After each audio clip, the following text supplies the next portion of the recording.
প্রাকৃতিক সৌন্দর্যের অপার লীলানিকেতন পার্বত্য চট্টগ্রাম। পবিত্র ঈদ উল ফিতর উপলক্ষে ক্ষুদ্র নৃগোষ্ঠীদের অংশগ্রহণে বিশেষ অনুষ্ঠান পাহাড়ে ঈদ। ঈদের শুভেচ্ছা হাম্বাই যত্ন।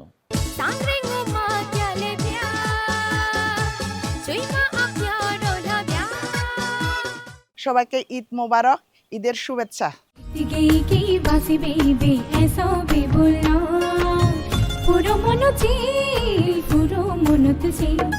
তো আমি সবাইকে ঈদের শুভেচ্ছা জানাচ্ছি। দেখবেন ঈদের দিন বিকাল 4টায় বাংলাদেশ টেলিভিশন চট্টগ্রামে। ঈদের দিনে আমরা পাহাড়ি বাঙালি মিলেমিশে ঈদের আনন্দ আমরা উপভোগ করে থাকি। আমাদেরকে বাঙালিরা প্রযোজনা সাদিকুল ইসলাম নিয়োগী পূর্ণি।